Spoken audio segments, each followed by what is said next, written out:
Welcome to Talking Mopars episode number 122. My guest for today is John Wilburn, the organizer of the No Name Nationals. But Chris, what are the No Name Nationals? You're about to find out. So without further ado, if you are a Mopar enthusiast, then you are in the right place. Don't go anywhere. You're tuned into the best Mopar enthusiast-driven podcast on planet Earth. And I'm your host, Chris Albrecht, better known as the Mopar Hunter, and this is Talking Mopars.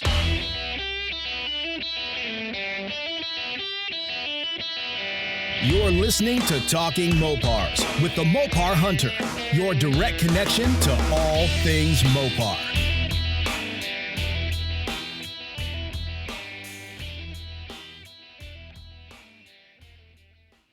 John Wilburn is in the house, so let's get this show on the road. John, what's Howdy. Up? So, when you have an 8 p.m. appointment, the best time for a computer crash? 7:47. I couldn't have timed that worse. So, sorry. Wasn't trying to hold people in the queue. I knew you'd hold the fort, but man, I hate being late. And it's the way it goes.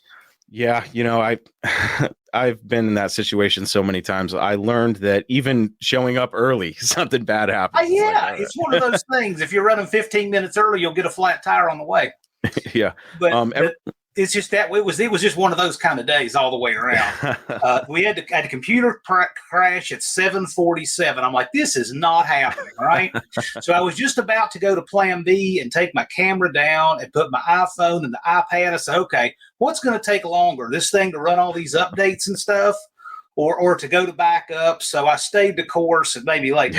So right before this, I was getting some work done, and I'm sharing videos for the No Name Nationals, and I made an embarrassing typo on one, and the poster caught it. I fixed that, but it's just been one of those days that we've, but it's a labor of love doing this for the No Name Nationals. But man, it was been a crazy day. Yeah, man. Back in high school, to graduate high school, you have to have a senior project. And I chose to do a car show. And just a car show in a high school parking lot was a ginormous pain in the ass. So I can't even imagine what, especially with all the legalities involved. Because, of course, I think, hey, just invite a bunch of people to a high school parking lot. There's your car show. Oh, no, you need insurance because it's on school grounds. And, right. You're thousands of dollars. Like, so people just don't understand what it really takes to organize these events. Even small events like a car show in a high school parking lot. I mean, it was, a full year of planning, organizing, fundraising, and all that. So I don't envy anybody that takes on the task of creating an event that's, for the community. So thank you. It's a good learning experience. I'm getting to learn a lot of the stuff that Dallas is really familiar with, all of the dealings with the racetracks and that kind of thing. And it's interesting. So I'm learning that side of this. And Dallas is getting to learn a lot more of the YouTube and the personalities and the kind of things they want and that kind of stuff. So it's a good experience for both of us. We're learning the stuff that we wouldn't have otherwise. No, absolutely. Everybody in the chat, just to make sure, can you hear John and myself well? I just want to make sure that everybody's good to go. I think you guys can. Yes.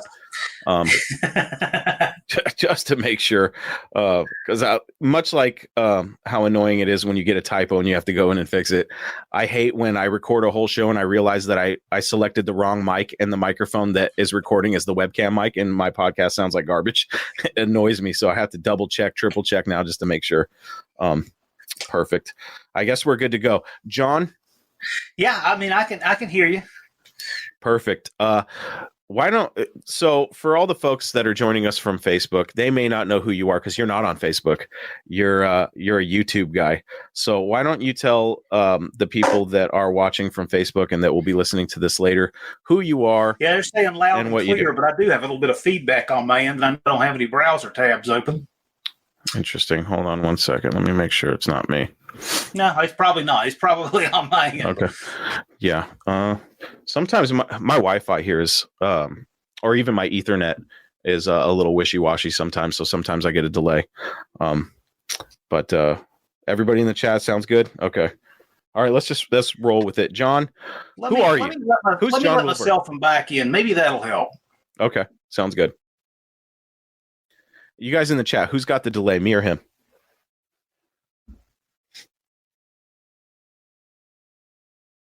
Brian's in the shop trying to stay warm. You got a long road to Sykeston ahead of you, buddy. I imagine there's going to be some long nights and long days in that shop.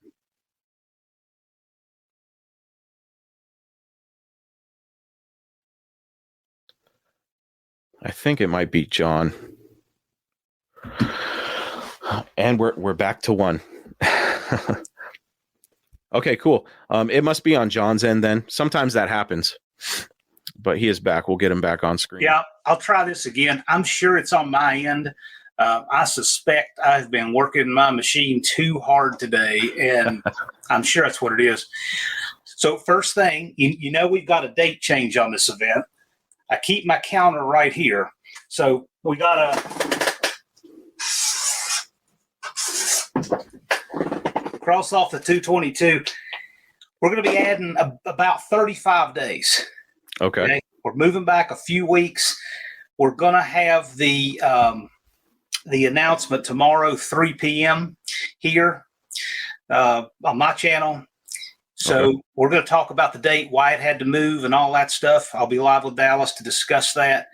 But it's unavoidable. And so there were several options. We took the least bad one. And so we said we will keep the venue, move the date. The weather will be better. So there's always going to be things that are better for some people, not as good for others. That's the nature of making a change like this. I can say the weather should be nicer. It'll be still nice and warm a few weeks later. Instead of being 100 degrees, it may be 80. So it'll be good, but it's not what you want to do. You don't want to light the fuse on a cannon of publicity and then have to get all the toothpaste back in the tube. But that's what we've been doing for 2 days. Wow. I definitely don't envy that. How many people do you have registered for the event right now? We have a handful. We probably have a dozen registered, but there's a whole lot of people who've already made their videos and commitments and everything. They just haven't gone to the cart yet. And I've had to pause that for a couple of days because of this snafu. If it weren't for that, we would have a lot more. Mostly we have some big names registered, though. I mean, we've got some pretty big channels already registered, a lot of big call outs. Unity Motorsports Garage, Uncle Tony's Garage, Just Mopar Joe. We got a lot of people pre-registered for this, and a lot of others just have not gone there yet. They'll be able to tomorrow. They'll be able to register. Where are people supposed to go to register? So I'm going to reopen the cart tomorrow. Once I get confirmation, it'll be nonamenationals.com. That sends them directly to registration. Okay. For people that may be just joining us or listening to the show and didn't listen last night, or maybe aren't in the YouTube world, tell us about the No Name Nationals, what the event's going to entail, and all the fun details that everybody's going to be asking, all the frequently asked questions. Hey, all the people just tuning in, they missed a good show. Miss for me. The No Name Nationals. So a lot of people have said, well, there should be a meetup. There should be a meetup for YouTubers, a meetup for our group at the track. And I've heard this for years and years and years. Well, I said, well, let's make this happen. Let's make this happen. So the first phone call I made was to Dallas Brown, president of the AHRA. Perfect strategic partner to do this with. He's been wonderful to work with. And we figured out the best track, the best everything to make this happen. And I got to tell you, I was concerned about Sykeston because of where it is. Dallas said, no, middle of the country. I said, yeah, but the population's not in the middle of the country. But that location people have really embraced. And I think the track itself is great. It's going to work good for what we want to do. So we've had that. Then we said, okay, this needs to be for YouTube content creators. So we set a minimum threshold of 500 subscribers just so that the participants they've had skin in the game, and they have invested some of themselves in making a channel that people will follow, right? And it kind of separates the doers and the dreamers a little bit. And dreamers are good, okay? But if they get out there and do it, then they'll have a bona fide channel and that kind of thing. That's what we're looking for. I said, these guys are going to make the show. We just need to provide the venue and organize it and get them together. And I'm sure they will. I bet you the burnout contest we have will rival anything done anywhere ever, because these are YouTubers, right? If they come out and blow something up, it's a success. They get content. So we knew the concept was going to be popular, and the response has been overwhelming. What as far, I'm sure people are going to ask, hey, is there prize money involved? Is there trophies, awards? Well, what can we expect? There's certainly going to be trophies. Okay, so I got a trophy like this from a friend of mine for putting cab mounts in his truck. Okay, we'll have trophies probably sort of like this. We're going to have an award for the biggest oil down. We're going to have an award for the biggest wheel stand. We'll have a lowest ET award. We'll have an award for I can't believe that made it here. So the vehicle that just shocks everybody actually made it here. We're going to have an award for that. We're going to have the Cinderella Award. The Cinderella Award is going to be for that channel that needed 500 subs, and they ground and they worked and they shared their content and they got there. So the most inspiring story or whatever of that group, and we have several, is going to win the Cinderella Award. And so after we get this set up, again, this is a new category. It's a first-year event. I'm going to be probably looking for some sponsors and such as time goes on. So if we can add things that kind of improve things and raise the stakes and whatnot along the way, great. That's awesome, man. This is a 8th mile track or quarter mile? I've never been to Jeffers. It's an 8th mile track. Okay. It's owned by Larry Jeffers, and he builds chassis. He's in the pro mod scene. So this is one of those really good, well-prepped 8th mile tracks like they have the pro mod races and stuff at. So it should be a really good venue. Now, I'm one of those weirdos who looks at crazy things for sale. And one thing that I often look at is tracks for sale. Right. And is it still for sale? Yeah, he's had it for sale off and on. As with any real estate transaction, your pre-existing contracts would come with the sale. Sure. Okay. So we're good on the date if there is a new owner. So there's always a transition and a plan. You could never sell a racetrack in the middle of the season and void all the dates. It would never work. And a new owner wouldn't want that anyway. Yeah, no, absolutely. So we're good there. But he's got it for sale. Who knows? Maybe this event will bring somebody out that says, hey, I'd like to own this place after it's over. Who knows? A couple times a year, I always check drag strips for sale to see if there's any in a place that I want to move to, and it's a reasonable price. I mean, it's less than $1 million to get yourself an 8th mile track. I think he had it at $800K. Yeah, last I saw. Yeah. So more than in my opinion, more than reasonable. I've seen some crazy tracks go for millions of dollars, but it's definitely something that I look at for fun, just to see what's out there for sale. And I thought that is when we started talking about it, I was like, that sounds familiar. But I look at so much stuff that I had to check again. And I was like, oh my God, it is the one that's for sale. I was like, that makes things a little interesting, but that's cool that it won't affect. And I wouldn't expect it to, but definitely interesting when a track is for sale, because dreamers like myself, speaking of doing and dreaming, I probably won't be buying a racetrack, but I will be dreaming about owning one. Hey, you're a doer. You had an idea for a podcast and you made one. That's true. Cool. Podcast a little easier. This event has inspired people to get with it. There's guys going out in 7 and 8 degree weather working on their stuff, getting ready for this event. So that just thrills me. Yeah, I had a guy that reached out to me this morning who was saying that he would love to participate, but he's only got 7 subscribers. And I was like, oh, well, start making content. And he starts, check this out. He starts listing all the cars he has, and the list, I'm like, dude, if you did one video on each of those cars, right keywords, you're in, dude. You got it.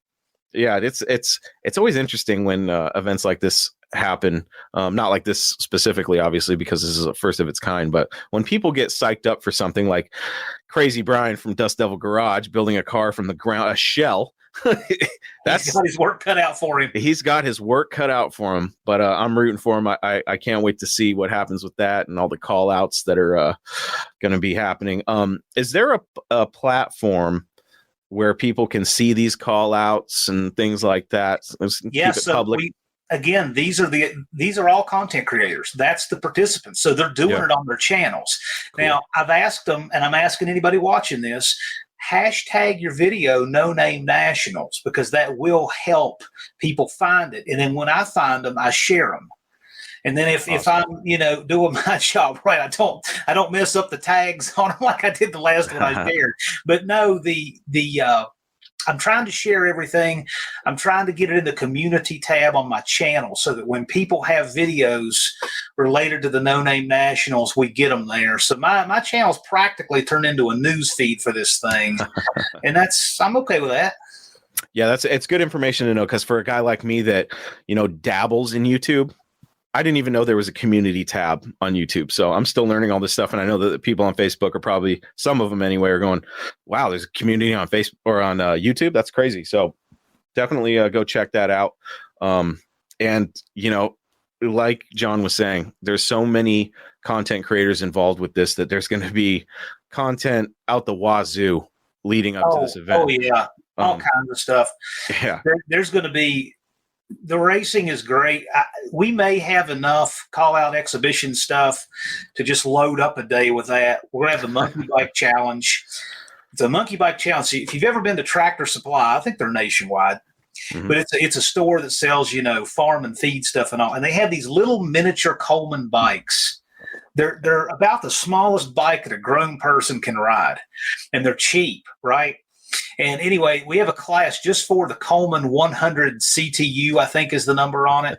And we have a few rules to keep people from turning them into motorcycles, okay? We don't want anybody making 150 mile an hour, these are like Shriner bikes, okay? We don't want anybody doing that. We don't want anybody changing the gears. Again, we just got to keep it safe. But other than some minimal rules, go wild. We don't care what you do to it. So the Monkey Bike Challenge is for people who want to get in on that. It's all in good fun. And again, we'll be looking for a sponsor for the Monkey Bike Challenge. So we're going to have some fun with that. That's awesome. And I know that we're talking about this on Talking Mopars, but it is open to all vehicles. Oh, of course. We've got a lot of Fords coming, a lot of Chevys. All makes are coming already. Import guys, anything's welcome. If it has an engine or motor, because, we live in this electric car age and people want to come there and bring the hate, that's fine. So engine/motor and wheels, bring it. Awesome. What a ton of fun. How many people, just so that we can get an idea of, limited space, how many people can register for this event? Should be about 550 to 600, somewhere right in that neighborhood. That's about what we can get on participant registration. And then spectators, it's going to be whatever the fire marshal would allow. So we'll deal with that problem. If we have so many spectators that we have to close the gates, that'd be a great problem to have. But I'm not, we'll just see what happens there. But I'm anticipating spectators wanting to come out and meet their favorite content creators, because we're going to have more YouTube automotive content creators in one spot than has ever been assembled before. Yeah, definitely.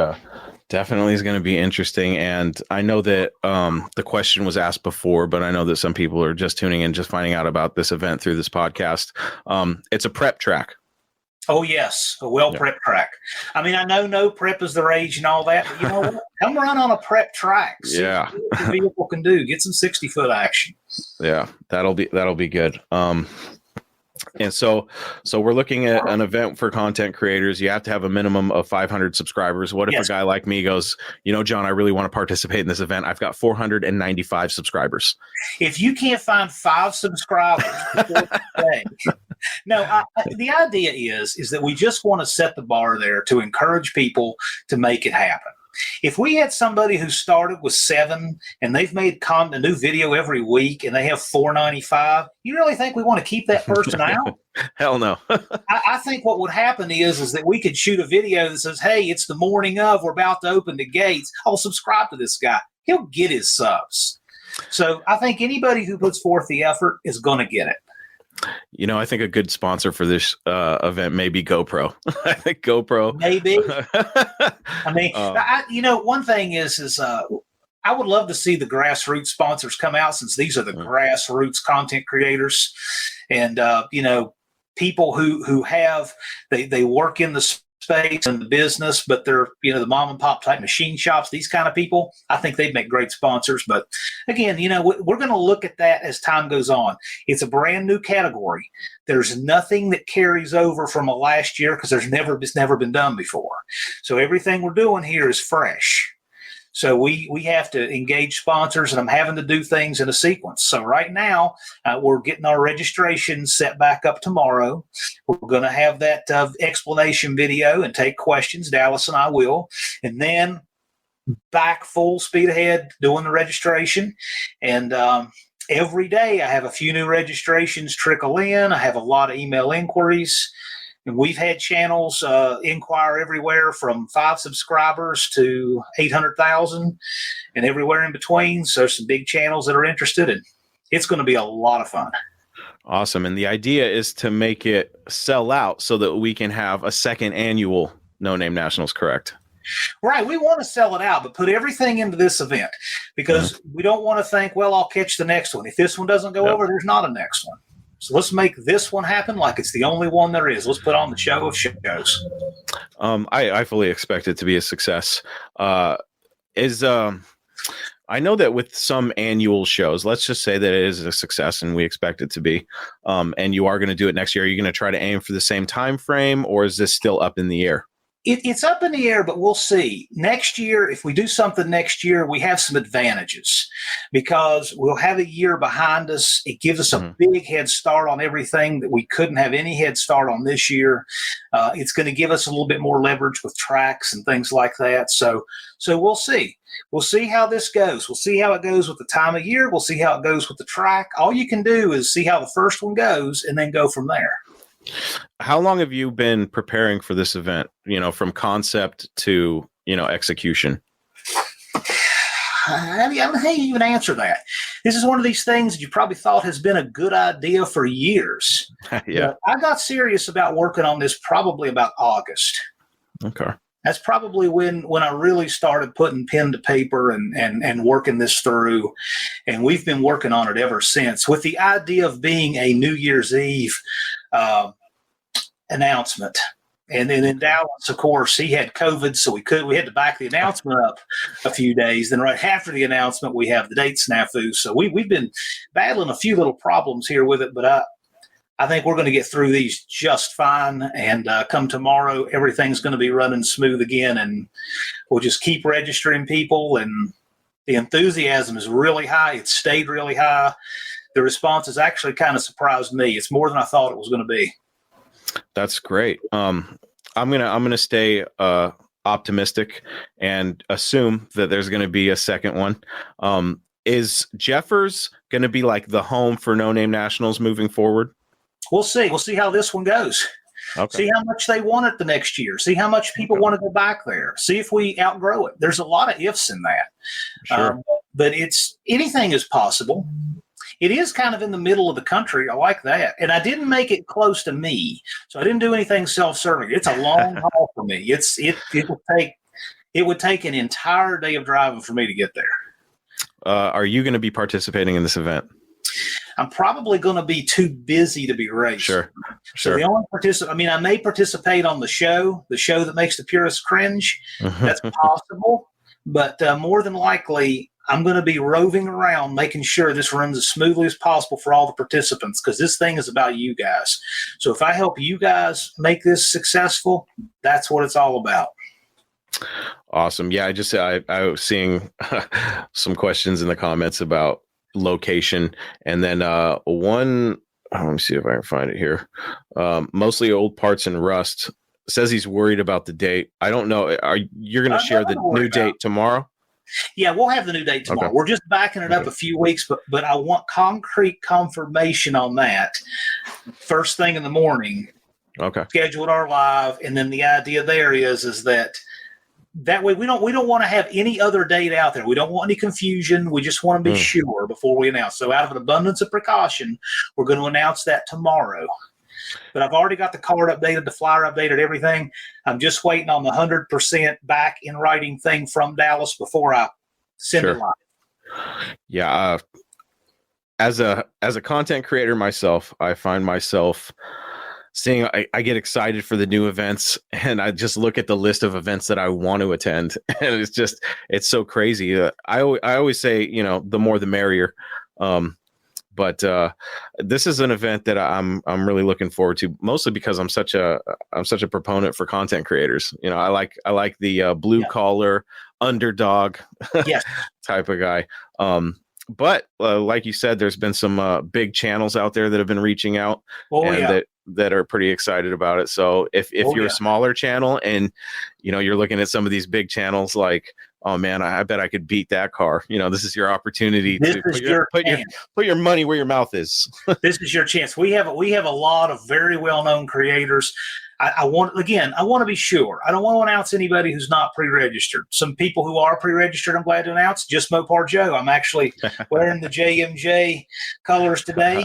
But we have a lot of well-known content creators that are going to be there. And what I plan to do is because we have several months into the future, we're going to be doing, you know, more lives, more videos, some commercials, and then we can talk about creators who have signed up as we go. Yeah, that's cool. The idea. So for anybody that wants to stay up to date on that, check out John's channel, which is John Wilburn.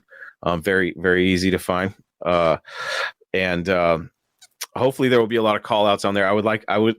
It would be a lot easier to have a central location where we can see, you know, who's going to be showing up and stuff like that. So I believe yesterday we were talking about that a little bit, where we'll be able to have that location that we can go to, which is your channel and the community over there, to keep track of who's going to show up so you can watch their content and stuff like that. Correct? That's how you're going to ultimately keep up with this, is if you are a content creator, please let the viewers know, hey, we got an entry for the No Name Nationals. Just today, Duddy's Adventure put out a video that he's doing a build for the No Name Nationals. And he hashtagged it so it's easy to find and all that. And I shared it. Good. Let your viewers know, because they would want to come see you. If you're a viewer and your favorite content creators have not declared, get in their videos and their comments and say, hey, what are you bringing to the No Name Nationals? Just that's the two-way street here. And that's how it'll work. As far as participating in the event, I know that some people that are going to be tuning into this didn't tune into the initial announcement. So right. I'm trying to think of all the stuff that I want to make sure that I would ask if sure. If I didn't know. One thing would be tech inspections, standard stuff, right? So the tech inspections, first of all, we're not looking to hammer on anybody. And if there's something that is just so patently unsafe it can't go down a track in the discretion of tech inspectors, it can always be on the show field. But we don't want to be that way. So at a minimum, you're going to have a radiator overflow bottle, okay? And you're going to have a battery hold down, okay? Can't have wire hanging out of the tires, et cetera, et cetera. But those basic safety rules apply to any track you go to. If your car is quick enough that you're going to need things like a roll bar, roll cage, these type of things, you're pretty much already going to know it and already going to have it. So just know that this event is going to be pretty similar to running at any track. We do want people to be safe. So your basic, ET requirements, speed requirements for things are in place. But this is a good opportunity to run things down the track people may never have seen. So, for instance, I had an inquiry: can somebody run his rock crawling truck down the track? Sure, go for it. Cement mixer, whatever. You can, as long as it's safe, we don't care. You can run practically anything down the track. Awesome. One thing that I've been a huge fan of lately is when the sun goes down. I don't know. It brings me back to the old street racing days. And are we going to be able to run at night at Jeffers? We're going to have to see what the time looks like, with the event. Do we want to have a certain, time? Because this is a big party where there's a racetrack. Mm-hmm. So we kind of need to gauge it and see. We're going to lay out an itinerary as we go. Just know that there's going to be 2 full days of YouTube automotive debauchery here. And we haven't set a schedule just yet. We should be good to open gates for people who are camping a little bit earlier, like on the Thursday. Okay. But we're going to have to set we'll have a reasonable schedule. All I'm saying is I wouldn't be mad if the floodlights had to turn on and we ran into the night. And maybe when the sun goes down, maybe that's when we shut the tree off and we do it old school. I don't know. I don't know if that's something you're interested in. we're going to have something for everyone when it comes to the way we run. We're going to have a bracket because some of you guys are ringers and you know how to cut lights and that kind of thing. We do have some really accomplished bracket racers who are good content creators. Then there's people, like me who couldn't cut a light, on leaves on a sundial. That's fine too. We have exhibition, we have call out classes. And here's another thing that a lot of guys need to know. You can negotiate these races. So if you want to negotiate some car lengths or say, I'll run you naturally aspirated, you get one kit, no slicks versus slicks, this kind of thing. If you remember the old show Pinks, they would negotiate like that. You guys can do that here too. We can have that here. Awesome. And figure out what you want to do on your channels when you call each other out, and you can pre-negotiate that first race before you ever get there, and then negotiate a best of three or after you get there. You can do that. I'm sure there's going to be some under the table cash. There's cash on the table for one headline in match/grudge race, however you want to look at it. Uncle Tony's Garage, Bottle Rocket, running Unity Motorsports Garage Casper. That is going to be a good race. I think it's going to surprise some people. I will not pick a favorite, declare either one. I'm friends with both of them, but I can't wait to see that one.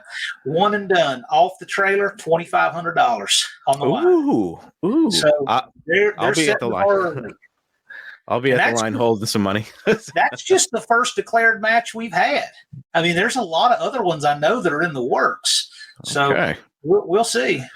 All right, that just upped the stakes a little bit because I think there's some people, that watch what goes on TV and they're like, God, that'd be fun. That's going to happen here. Unlike TV, this is real. Yeah. Everything we do is real. That's why we have so many of these little nagging little problems we're working through, because you really are seeing it in real time. This is not like Discovery Channel where if we have a little thing we're working through, you say, okay, there's 20 minutes until top of the hour. I know that when they're going to get it worked out. It's not like that. This is as real as it gets. And this event is a 2-day event or a 3-day event? I'm sorry, Chris, could you repeat that? Is this a 2-day event or a 3-day event? It'll be a 2-day event. So our original date, we did a Friday, Saturday split. We're going to do the same. It'll be a Friday, Saturday split. Okay. And perfect. No matter what 2 days you pick, there's going to be something that doesn't work for somebody. But the Friday, Saturday seems to be pretty popular, and we're going to keep that. We'll announce that tomorrow. Awesome. So for everybody that wants the concrete date to get all that information, you're going live tomorrow. What time? Tomorrow at 3 p.m. Eastern. So it'd be noon Pacific, 3 p.m. Eastern. We're going to be live on my channel with AHRA President Dallas Brown, and we will give the concrete date. Today there was a meeting at Jeffers to where everybody is making sure they're on the same page to guarantee this date, and we'll give details on that tomorrow. But we just want this to be a great event. I know it's going to be, and now you got just a little bit more time to get ready. Yeah, it's going to be this is one of those events where I'm like, now is the opportunity for the trolls to come out of the woodwork. Go for it. And put their money where their mouth is. We see these trolls, and now you get a chance to run all the people that you talk smack about. So it'll be a lot of fun. I can't wait to see it. Listen, all these like right now, I could probably tell you by name some trolls watching this just so they can go rush to hate on it later. But I'm telling you, we're going to tell you tomorrow. We'll announce a date. We'll tell you exactly when we'll be there, tell you exactly where we're going to be. They can get a spectator ticket for $15 just like anybody else, and can come tell it to our face. That's a good point there. Spectators, $15. How much does it cost to participate in the event? Participant registration is $50 for either day, $75 for both. Spectator tickets are discounted if you buy them online. They're $15 a day if you buy them online, either Friday or Saturday. If you buy them at the gate, they're $20 a piece. So save yourself some money and buy spectator tickets in advance. I do want to say, that this is a Mopar channel, and anybody that's going to the No Name Nationals, I would love to promote whatever projects you're working on. So if you want to come on the show and talk some smack, we'll tag it for John to post on his channel. But I would love to get all the people with Mopars that are going to participate in the No Name Nationals on the show just to talk and see what they're working on and stuff. That'll be a lot of fun. For sure. We're going to keep this going, of course, all year long, but the content just seems to be unlimited. I typically will have an interview type live stream every other week on my channel. The next one I have coming up is going to be January 28th at 8 p.m. Eastern with Simpson Speed Shop.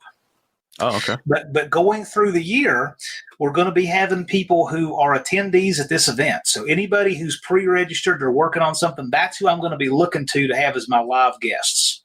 Awesome. And we can talk about your personal road to Sikeston, and sure, because it's going to be different for everybody. Yeah. Like one guest that I fully intend to have is Nolan from Wild Rose Garage. He's trailering 30 hours from Edmonton, Alberta, Canada. And he's going to bring something that's Oldsmobile powered. That's what he runs. It could be his Cutlass, but what he's trying to build and get there in is his 1960 Studebaker. Oh, really? 455 Olds power. Bringing that down all the way from Canada. And I talk about hardcore. And he's another guy that's still a little bit short on the subscribers. And his content's wonderful. He's really smart. So go subscribe to him, Wild Rose Garage. He needs a few more, and he'll get it. Awesome. I've been taking a couple notes here because I'm horrible with remembering stuff. But all right. Yeah, it's going to be interesting because I've helped promote a couple of events in the past. I'm promoting muscle cars at the Strip and whatnot. And usually the promotion happens like right at like the 11th hour. They're like, all right, let's promote the hell out of it. We've got pretty much, we'll call it 6 months with plenty of leeway. I'm imagining 8 months or something like that. Yeah. There's so much prep time for guys, once again, like Brian, that are building a car from scratch. Plenty of time to get everything going and get out there to Sikeston and run it down the track. Speaking of Aaron Henry, I see him in the comments. He's in Australia. He's already got a spectator ticket. Wow. Aaron, that is some dedication. I'm telling you, we've got 3 countries represented so far. Canada's represented, and I'm talking register. We have Canada, Australia, United States. Nobody from Mexico yet. We'll almost certainly have somebody from Mexico here soon. But we have 4 countries represented. So, and Lunar Outlaws coming from New York. So make that 4. That's funny.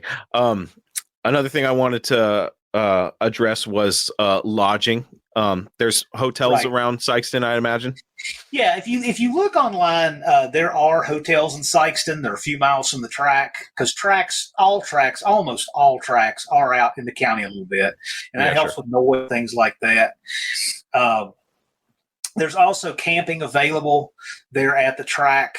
They do have a very limited number of AC hookups for power, like AC power, but they do have a lot of room for rustic camping. They have shower houses. So you've got some options there. And then, of course, with the Airbnb stuff, that's even more options too. Yeah, definitely. I'm not too familiar with the state of Missouri. What's the closest airport? Probably, if I had to guess, Branson. Geographically, Memphis is probably even closer. Really? Yeah, because you're right above Memphis, Tennessee. But I will tell you this, Memphis is one dangerous, sketchy place, and I would recommend flying in somewhere else. When I was driving semis over the road, one of my stops was in Memphis, Tennessee. I pulled into the truck stop. It was like 2 a.m., and it was the only time I ever ran into a lot lizard. They do exist. I thought they were mythical, but no, I ran into one. She had about 2 teeth. The stop where I usually get fuel when I'm going to the middle of Tennessee, like to visit Uncle Tony's garage or down that way. There's a nice stop in Dandridge, and I was because that stop there was nice and clean, everything good parking, easy in and out if you have a trailer. And sure enough, I saw a lot of lizards there, and I'm like, wow, right in the middle of the day. Yeah, it's wild. That's all I'll say. Yeah. St. Louis is probably the closest. Dust Devil Garage, he lives there. He says St. Louis is the biggest major airport. Yeah, I did think I should ask him, and there he is. He's got us. Okay, cool. That's probably I can't imagine that I'd be driving out just because it's such I've already got my vacation scheduled. So for me, it's going to be like a cannonball plane ride down. Right. But I've got some friends in the area, and we were talking about putting something together to hopefully participate in this event. So we'll see what happens with that. No guarantees yet, but it would be kind of fun because like a lot of my buddies that I work with are in that, that little 3-state, Louisiana, Arkansas, Missouri. I've got some friends down there. So we're talking about some stuff. Well, Ruben from Muscle City Madness, he is trailering out from Phoenix. It's 30 hours for him, but he's planning on bringing a motor home and bringing his 69 Roadrunner. And by the way, so we got Mr. Rodder's Neighborhood in the house. And for those of you who don't know, that's like the personal channel for AHRA President Dallas Brown. And he has around 400 subscribers. So I told Dallas, you better get busy so you can participate in your own event. The AHRA channel has a lot more. It's a much bigger channel, but his personal channel, it still needs a few more. So I've been teasing Dallas. He's got to get the subs so that he can come out. So for people that don't, I'm sure people know, the big drag racing organization. Tell us a little bit about the AHRA for those that don't know. Well, the AHRA, this is being revived. It's been around a long time. Yeah. And it kind of fell into obscurity, in recent years until Dallas, he bought it. And it's so funny to just think can you buy a sanctioning? But yeah, he did. So Dallas is bringing it back, and he's at 432. There we go. Dallas has 68 more to go. Dallas is bringing the AHRA back, and he Awesome. is a real grassroots racer at heart. He's the real deal. He's the guy who lives it, right? So when you hear these stories about people who have had sanctioning bodies, there's two big sanctioning bodies everybody's heard of that have had presidents over the years who maybe weren't as philosophically aligned with the mission of the racers, and they still are haunted by that. Dallas is absolutely not that guy. He is that grassroots racer. He knows, he's been in your shoes, and he's building events that way for the rest of us. And I think that this event is the epitome of that. So to have an event for YouTube content creators who are people without sponsors, that kind of thing, he puts his money where his mouth is when he says that he is the grassroots organization for the rest of us. And this event really demonstrates that better than anything else I think he could have done. Absolutely. That question was mostly for me because I thought that the AHRA was defunct. I was like, right. I was surprised, and I was like, I got to get to the bottom of that. The AHRA was on life support, and Dallas is bringing it back in a big way. Very cool. If you're not a member of the AHRA, ahraonline.com, you can get your membership there. I just renewed my membership for 3 more years. First class sanctioning body. I think more tracks need to pick them up. Definitely. I'll have to get him on the podcast to talk about some fun stuff. Absolutely. He'd be great. Yeah. There's a lot of different, I know that we've talked about it, and I know I've talked with a bunch of my other buddies about it, but this corporate stuff, it just doesn't do anything for me. The tens of millions of dollars, and it's just too commercialized. So we can look at one of my favorite classes from the past, which is Pro Stock. Yeah. What has been done in Pro Stock that has made it more for the spectators ever in the last 30 years? So they went to one engine. The DRCE goes and kills off all of the other stuff, right? That was the end of the Clevelands. That was the end of everything else, right? We look at them. They've now gone to one body. So all Pro Stock is an NHRA is it's all Camaros. It's Camaro Eliminator. Yeah. That's what it is, right? There's no parts there that came off of any production car. They went to fuel injection, like that's going to make it identify with people anymore. None of these things did anything to help anything. And it's almost like you ever use a program or a software, or you go online to try to buy something and you say, man, this was not written by a consumer. This was written by an engineer, right? Yeah. It seems to me like when they make changes in the rules with these big corporate sanctioning bodies, it's almost like these rule changes were all made by the engineers and not the consumers, because the consumers will never have picked any of the stuff they did. And sure enough, nobody's watching the classes anymore, and that's a real shame. It got rid of a lot of the grassroots drivers because it put up a huge barrier of expense, and they didn't want to start over. And anyway, when I see that with these big sanctioning bodies, I say I'm really glad that there's a sanctioning body for the rest of us, and that's exactly what AHRA is doing. Absolutely. I'll definitely promote something like that because I'm right on board with you. Like, I would much rather go on YouTube and look up the golden era and just watch old grainy footage of, Landy, Sox and Martin. Oh, yeah. Of course, who doesn't want to see a little Jungle Pam? You know what I mean? Go back and watch Pro Stock from 1970 to 1981. Okay, before the era of the DRCE, when they ran small blocks and they still use real cars, right? Yeah. That is some fantastic stuff. Yeah, that's when it comes to drag racing and stuff. One class that I've been really digging lately is the factory appearing classes, where they bring out the factory appearing muscle cars, and it's got to look factory, and some of the times these guys are running in these cars just blow my mind. They got to get real creative. Look at Dave Dudek. I mean, he's pulling 6 inches of air under the left front. He's on polyglass tires. Unbelievable. Yeah, that guy has done everything with that I think you can do, and then he still finds a way to make it faster. It's pretty unbelievable. That was probably my favorite episode of Uncle Tony's podcast, which if you talk to him, tell him I'm super disappointed that he gave up on the podcast. He's talked about another one. He is crazy busy, but he and I've actually talked about another one. So cool. So we'll see. It may well come back. Just, you never know. Yeah, that's it was one of the things that got me to do this podcast. Actually, I need to thank Tony again, because I know he mentioned on his podcast, I had already bought, I don't know if you ever heard this story, John.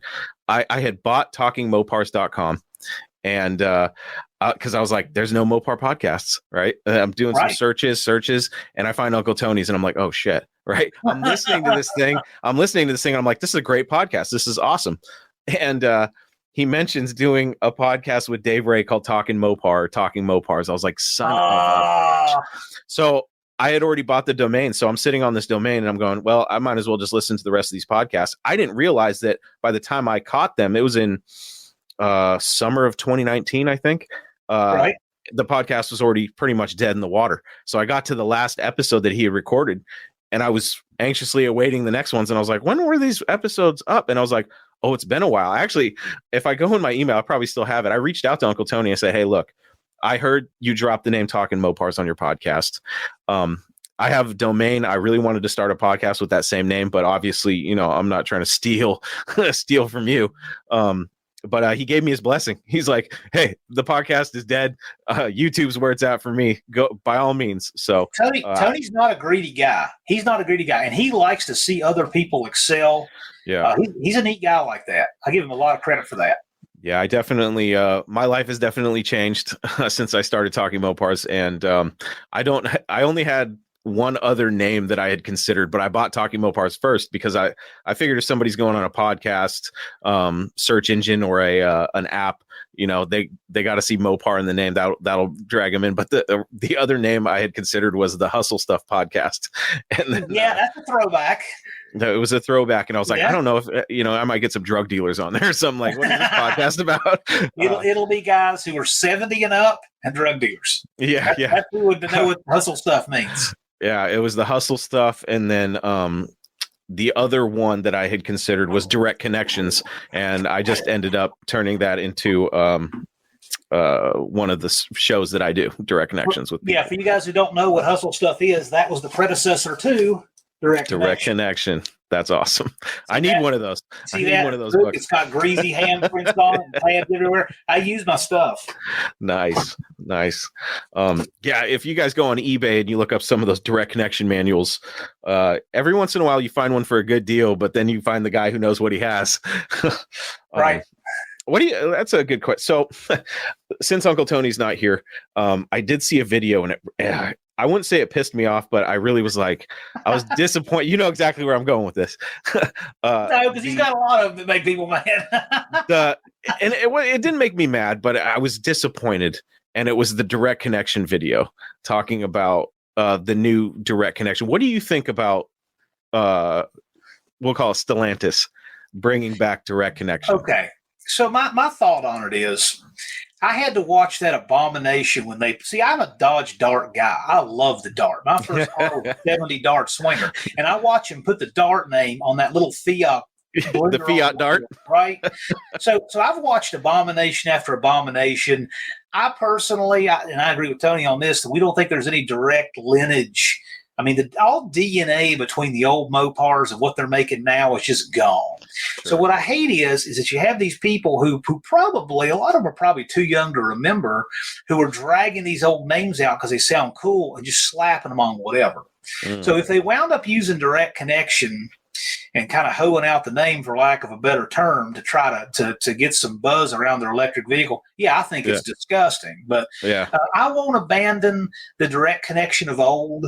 I think it's still meaningful to me, just like Dodge Dart. I didn't take the emblems off my Dart because they put that name on that Fiat car, right? So that's kind of what I think. However, him cutting that license plate in half, look, it got a ton of views, made a lot of buzz, and some girl now proudly displays that license plate. He sent it to her. Oh, so that's everybody awesome. won on that. It was a lot of fun, Sure. right? And it brought attention to the direct connection thing. So in the end, you got to take a little bit of that content creator type of stuff and creativity to kind of see the big picture. Yeah, I was like, you're clickbaiting me, Tony. I was like, I gotta watch this now. I see exactly. You could not watch it, right? I see Andy Wood, Unity Motorsports Garage, is in the house. But Charger guy. They see the new Charger, the Challengers. They drag all of these. You know what? You wait and watch. They're going to come out with something probably that has a big stylized wing on the back, and they'll call it the Superbird. How awful would that be, right? Oh, that could happen. It could happen. Hey, look what name they stuck the Daytona on in the 80s. So it's been done many times. It'll continue to happen. Being a fan of the 80s Daytonas, it definitely, and a fan of obviously the original Charger Daytona, it definitely, I can't say it rubs me the wrong way, but I do, and then they had the Challenger from the 70s, that Mitsubishi abomination. Exactly. The 82 Challenger. Look at that. Most people don't even know about that one. Yeah. Oh, gosh. But I guess I have a little bit, I'm trying to stay optimistic, but the more optimistic I get, the more I hear, oh, they're killing the Hemi. They're doing all this stuff. And I'm what are you guys doing? We'll put that one in perspective. So how many years did we have the first Hemi? Right. So race Hemi 64, if you count the race Hemi, not just the street Hemi, you're 64 to 71, right? Mm-hmm. And then, of course, it lived on and things after that. But out of the production cars in 71. So this new Hemi, we've had longer than that. Yeah. But people say they kill it. It actually enjoyed a much longer run than the first one. And there's nothing to say. I know we're living in some crazy times in many ways, but there's nothing to say you can't have version 3 or version 4, actually, version 4. Because the first generation Hemi disappeared, then the second generation, then the third. These things have never overlapped. What the thing that bothers me the most, because like I said, I'm an optimistic guy. I was all for them bringing an electric muscle car on board as long as it can beat a Tesla. I was like, I'll be, if it can't beat a Tesla, don't even bother. You know what I mean? So when you're talking about electric muscle car, if it can't beat the Tesla, then don't even do it. But when I started losing faith was when they said they want their entire lineup to be electric. I was like, oh man, that is a bad move. The post office is doing that. The post office is going to all electric mail delivery vehicles. Well, good for the post office. They have piles of our money to waste and can't hire enough people to waste it, right? I don't care if they want to have an electric vehicle creeping around delivering my mail. It doesn't matter. But to think that that's a model for the regular consumer, I mean, those post office vehicles, they might go on the same 30-mile route their entire life. Yeah. And then when one of them goes down in the middle of the road somewhere, okay, it's already on the side of the road, delivered mail. They just send out another one that looks just like it and swap out. For it to be practical for the post office does not mean it's practical for the rest of us. No, and I just, for the modern stuff, and I know everybody has their own opinion about the modern Mopars. Is it a real Mopar? I am I am happy that they're at least, doing something for the muscle car market. I do appreciate that. I love that they haven't bastardized the Challenger. The four door, yeah. The 4-door Charger definitely stirred up some feelings, and I do tend to agree. I think it's an awesome sedan, and it does have some, I guess there's certain things you can compare to the old Chargers, but a Charger's a 2-door. It always has been. It always should have been. That's one I'm weirdly okay with, because at least it's rear wheel drive, it's V8, and it's definitely, you can have a good hot rod with one of those newer Chargers. Absolutely. I don't have a problem with that. I just hate it when they completely steal the name. Like if they had put Charger on a minivan, Charger needs to be fast. The Charger needs to be sleek. Yeah. And we can't go back to, what? I would really think it would be a disaster if they tried to bring this stuff back knowing they'll never equal it, right? Like if you just look at just federal regulations and this kind of thing, manufacturing processes and all of that, it would be literally impossible to ever truly recreate that. Those days are gone. They're fondly remembered. I just wish that we had good aftermarket support and things so that we can continue to enjoy them. But to try to get the auto manufacturers on board with doing that kind of thing, I think it's just kind of a lost cause. Yeah, absolutely. Like a lot of people talk about the dark era of Mopars being, from the late 70s into the 80s. But in my opinion, the dark era of Mopars was the era in the 90s when they were slapping RT on everything. That really pissed me off. I was like, you can't put RT on everything. Come on, guys. Come on. I'll just tell you, personally, I don't plan to ever buy another vehicle that the year begins with a 2. I mean, I really don't. I don't want the complication in my life. I have a 2002 Assault CRV. That's what I call it, the Assault CRV. It's got 319,000 miles on it. Wonderful vehicle. Yes, it's fuel injected. All of that's still wonderful vehicle. Here's the thing, though. One time that little thing, the immobilizer, went bad, the anti-theft thing. Well, I mean, okay, it's not a big deal to change, but the problem is you have to have Honda's software and program. It's an anti-theft. It's not open source and all that. Well, at that moment, I said, I am completely at the mercy of Honda deciding if my vehicle will ever work again. And it was right then and there. I was already just this close, and it was right there. I said, nope.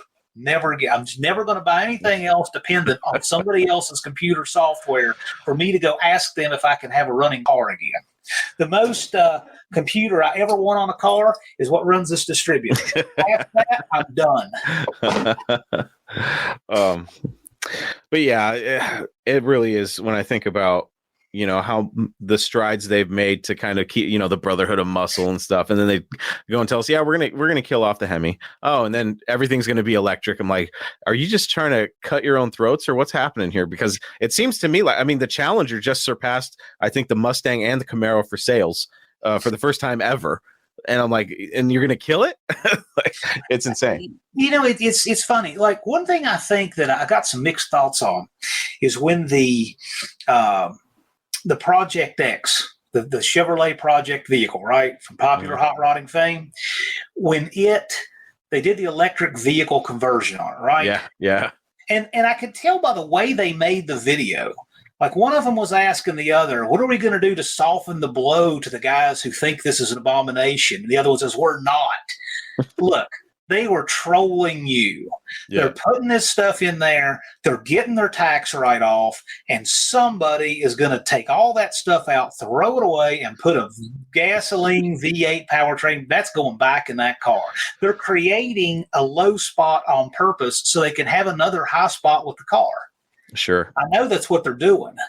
Well, it's kind of like with the with the roadkill guys. They had the Hellcat Charger, General Mayhem, and then they put the 440 back in it, and it's like it relit, the love for General Mayhem, because it seemed like it died off once they stopped, messing with the old stuff. Yeah. How do you get another peak? Yeah. What you do is you do something like that, then you can get another peak. I have a controversial opinion on electric vehicles because I was at SEMA this past year, and it's a car that I've been wanting to see in person, and it's the Electrolite, the satellite with the Tesla engine in it. And Really? the build is completely clean. And like normally I'm like, oh my God, that's the ultimate bastardization. But there was a couple Teslas there. I think there was one with an LS swap, and there was an electric DeLorean. So it was interesting to see what people are doing, to electric vehicles by putting LSs in them. That was a complete, like, that's the ultimate bastardization, from an eco perspective. It's like, you're going to take a Tesla and put an LS in it. I laughed. It was so funny. That's great. But, a lot of people, when I saw, when the guy announced that he was going to build this car and everybody found out that he was taking the satellite and putting a Tesla drivetrain in it, the Mopar world got lit up. But I saw the car in person and I was like, you know what? It was a satellite. It's not like he took a numbers matching Roadrunner, something like that. But at the same time, it's like the build quality was great. The thing is apparently fast as hell.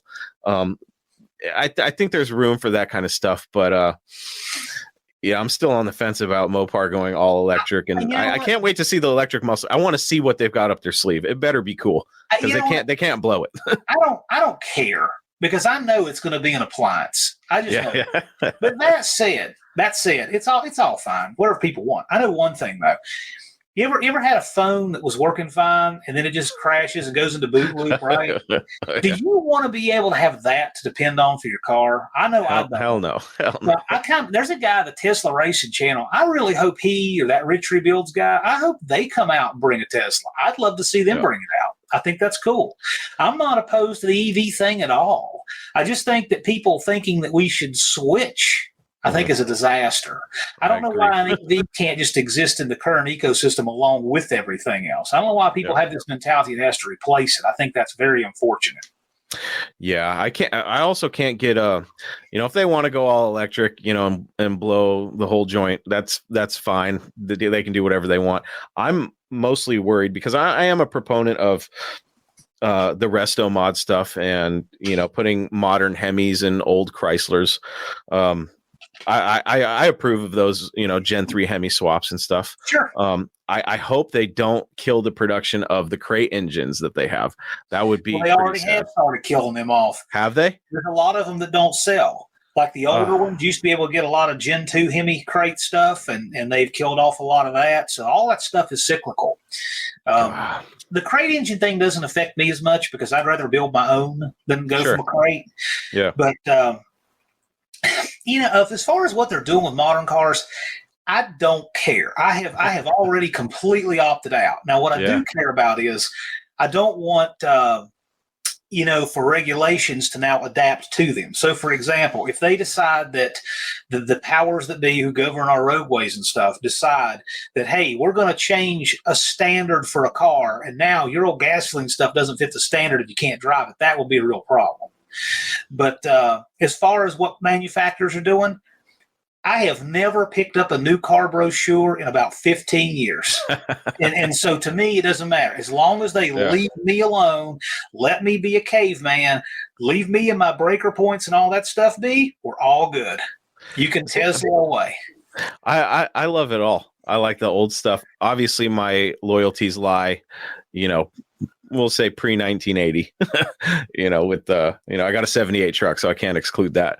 But Dallas has mentioned the EVs underutilized in racing. I'll tell you a funny story real quick. So when I was at Virginia Tech in the mid and late 90s, I worked in the Wear Lab, which is where the students would build hydrogen fuel cell, electric vehicles. They were building these prototypes to do research for General Motors, right? And they had I think it was Illumina at the time. They had Illumina, they had a neon, something else, and they had an electric motor in that Illumina. And Dallas reminded me, the torque on that thing was unreal. You've never seen Illumina do a burnout until you saw what this thing did. So, I can see the potential in racing, but to me, so Bigfoot Monster Trucks had an electric monster truck. And it was several years ago. They put out an electric monster truck, right? Really? So, yeah. And they showed this thing in exhibition, crushing cars. It was the stupidest exhibition I've ever seen. Now, I applaud them for trying. But when you listen to this thing, all you could hear were the cleats on the tires. and you could hear the crunching of the metal, but there was no engine. And man, you don't realize how much that roots blown engine contributes to the monster truck until you see an electric and it doesn't have it. Yeah, half the fun of going to monster trucks is seeing how long you can last before you have to put the earplugs in. Oh yeah, and you forget how much that contributes to the experience. Yeah, so I guess I'm glad they did it because it made me appreciate, the monsters of old even more. I'm all about speed, and I love the fact that those electric cars, instant torque, all that stuff. But if exactly unfinished project, you said it. If I can't feel it, if I can't hear it, and my buddy, he's a Ford guy, and he told me that, and I don't know how many other manufacturers are doing this, but this made me sick when I heard it. He told me that they're like pumping sound into cars. And I was like, huh? Oh, I've heard that. I have heard that. They have artificial sounds to restore. Well, okay, like on our phones. So when they did away with the home button on the phone, they put a fake button in. That way you can feel it click. Yeah. Okay, so now with cars, they're kind of doing that too, and I hate that. I heard that, and I was like, you got to be kidding me. You can select the exhaust note you want now. Yeah. It's box mashed potatoes on wheels. I have no use for that. Yeah. I really want to make a joke, but just because I don't want to get canceled, I won't make the joke I want to make. But it reminds me of something else in the world that is just so ridiculous. Can't you just leave well enough alone? Why do you, it was the most pathetic thing I've ever heard. And I was like, are you talking about in electric cars? And he's telling me that these are in, gas cars. Yes. Like, oh yeah. It's in gasoline cars. Well, because there's no sound anymore. So you can just make it sound like whatever you want. I think it's utterly ridiculous. Utterly ridiculous. Yeah. No, I would be willing to go back to the giant muffler on the Honda than go forward to what you're talking about. Yeah. Let's what time is it here? I gotta make sure I can get my daughter into bed here. Yeah, we're 9:26, Neat. It's your show. I'm just hanging out. I'm enjoying this. I see a lot of folks over here. I know. I'm loving that Unfinished Project is here. Yeah. And of course Dallas is here. Big Mike's Hoopty Barn, Bear Roo's Garage. A couple of guys in our Cinderella class who are working hard. I'm proud of them. And then there's some names I'm not as familiar with, but I'm just glad they're here, and we'll hang out as long as y'all want to. I'm just chilling. Definitely. I'm taking a break from administrative work for the No Name Manager. I think I'll address it again at 7, but I want to see if anybody. I'm gonna share the link in the comments to join us on screen. If you have any questions for John, feel free to join us. Sure. Let me just add that. That might. Let's see here. All right, guys. So I'm going to put the link in the comments. If you want to join us on screen, maybe you have some questions for John or me. This show's mostly about the No Name Nationals because I'm really excited. But sure.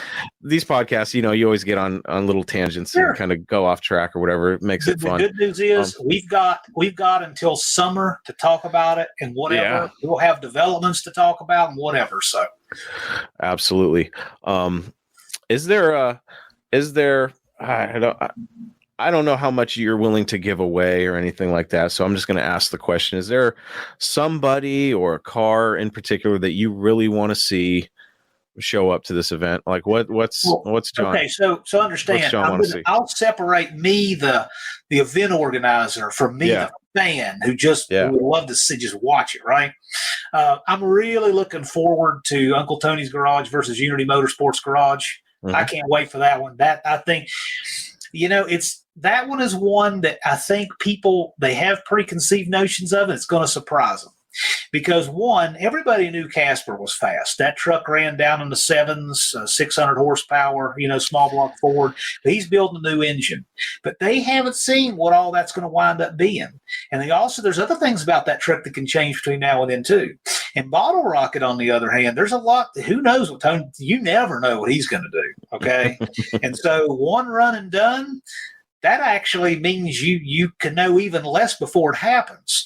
So that's going to be interesting. I mean, that race is nobody knows what's going to happen there. I think that's going to be a great race. I'm loving these other call outs, just Mopar Joe and Bigfoots and Mopars. That's a call out that I don't think they've made, but they've talked about it an awful lot. I'd like to see it get done. So that's another good one. I know one thing, if I had to guess, I would say some of these guys are going to be talking a lot less about their time slips between now and then. Yeah. There are some cars I'd like to see. I'll tell you one I personally would love to see, and maybe you just wouldn't want to put it on the show field, but I think it'd be a great attraction. I would love for our friend Jed Scott to bring Jezebel. I know he's not as big on the traveling and hauling thing. I get that, and not everybody likes all that. But I'll say this: I think it would be a really cool attraction there. I think people would like to see it. I know I'd like to see it. That's one I would like to see. But I got to tell you, it's hard for me to pick something because so much is definitely going to be here. Yeah, absolutely. We're not gonna be waiting for anybody. Brian, what's up, buddy? Guys? When was the last time you had two guests and each of them had a welding shield? This is the first time for everything. I'm working. Good. Brian, what are you getting done, Brian? Yeah. Huh? What do you got going on there? What are you doing? I'm getting the floors welded up. Somebody had wanted to cut the floor out of this at one time, and they made two big square cuts but left the metal in there. So I'm getting that all patched up, and I got some other little welding projects to do, like the trunk that they cut out of it, but I'm just putting a big flat piece of metal in there. So Brian, I'm getting a handle on it. How much are you willing to divulge about where you're taking this project? What do you want to know? What do you got planned for a drivetrain? Going to be a 360 small block. You know, as fast as I can afford to build it. Nice. Oh wow, my camera looks like crap. Now, do you have a pile of parts for this car, or you got a shell and now you got to source everything for it? I've got to source a lot of it. Okay. A lot of it. But hold on a second. Let me leave and come right back. Camera, I think I'm on the wrong camera here. All right, sounds good. Yeah. Poor Chris. His guests are just technology problem central today. Hey, when you do things on the internet, things like that happen. Oh, yeah. And it doesn't bother me one bit because it's real. No. I've mentioned authenticity before. This is authenticity. It's the real world. What can I say? Yeah, but I like it so much better than TV. With TV, you never know what you don't see, but with YouTube, it's so much more real. Absolutely.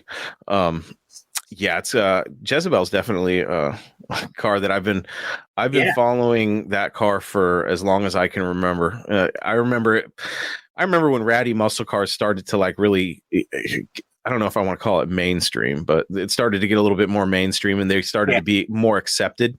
And Jezebel's was long before that, I believe. Oh yeah. Definitely one of those cars that I've never been a big YouTube guy, but every time I have gone to YouTube, type in Mopars, that was one of the first cars I saw when I was like, okay, that's friggin' cool. Yeah, it's real cool. That's Jed's contact picture of my phone. That car comes up. But it's stuff like that's just is what it's all about. Yeah, definitely. All right, Brian. Yeah, so you got to get a bunch of parts for that thing. Yeah, I got friends that got parts, and the engine is actually at the machine shop now. Really? Okay. Yeah. Oh, that was I did a video tearing that engine down. Okay, good. That was that was a while back, but it's going to be a 360 Magnum motor. Okay. I picked the Magnum because of the roller cam because I don't want to fight flat tappet cams now. Smart. So are you planning on putting a full interior in this thing, or is it gonna be a bare bones car or what? Okay, I don't like the look of race cars when there's just nothing in there. You know what I mean? Sure. I'm gonna have door panels in it. I'm gonna have carpeting in it, but not necessarily like factory carpet. Okay. I'm going back and forth on if I'm gonna put a back seat in it. Because I've decided I am going to put a roll bar in it just because if I'm not fast enough now, I plan on going fast enough. So I'm going to have a headliner in it. It's going to have interior. It's going to have the racing buckets are going to be in it. I got those plastic racing buckets. I got a set of those over there. I do have a lot of parts. But I just got a lead and I wouldn't have done it, but a friend of mine had one for sale I've got a Dana to go in the back of it now. Dana out of what?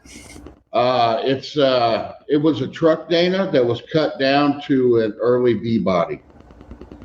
Okay, what kind of axles are you going to run with that? I need to buy axles for it, and he's selling me that and a torque converter, and that has a set of 410 gears in it, but he's also selling me a set of 456s to go in it. Yeah. So I'm thinking about going with the 456s because I am running a tall tire. Anybody who's seen this thing before, seen the tires that are going on it. And you're running it naturally aspirated, so. I could tell people I am. Well. So this thing's going to be tubbed or what? No. Mini tub? No. No? No. Not at all. Okay. He's running the speed buggy look. Okay. Oh. Whoa, Brian. I'll be wheezing the juice, huh? All right. Whoa. I need to get another one of those, though, because I'm going to be running a tunnel ram on it, too. Oh, that's going to be cool.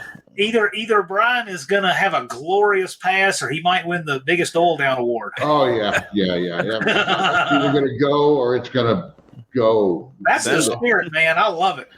See, but then, it's like you said, if I break it, oh boy, I get to work on it again. And I get to get more content. Right. Oh, man. That's you got a hell of a project ahead of you, man. You do, and I'm telling you, it's coming close. Well, I don't know if anybody, I've done so many of these lives with this car in the background. A lot of people already know. I don't know if you'll be able to see when I turn the camera. Oh, hold on. Technical difficulties. Oh, it's been the day for them. So the track operator graciously gave you a little bit more time involuntarily. So you do have a little tiny bit more time now.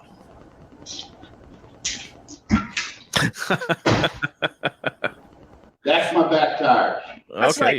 That's like the front of the Flintstones car. That's the meat.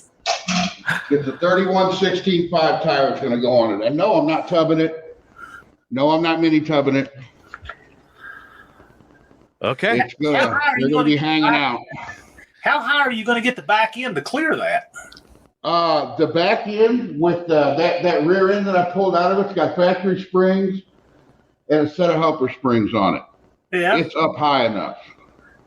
Okay. I've got that much room. Okay. Man, I'm going to be following this build. This is interesting. Yes, it is. Well, I'm following. I'm telling I had to clearance the front of the wheel well a little bit. Oh, that's the wrong. Okay. Pair. Anyway, I've been I had to clearance the front of the wheel well a little bit. Okay. But it was rusty there anyway, so I just cut out some rust and moved some stuff over and weld some shit in, and it's going to go. My Dart Sport's been clearanced about an inch to clear a 30x9. Yeah. That's a big tire, man. So this was and this is a 31, so I had to clearance, a couple inches.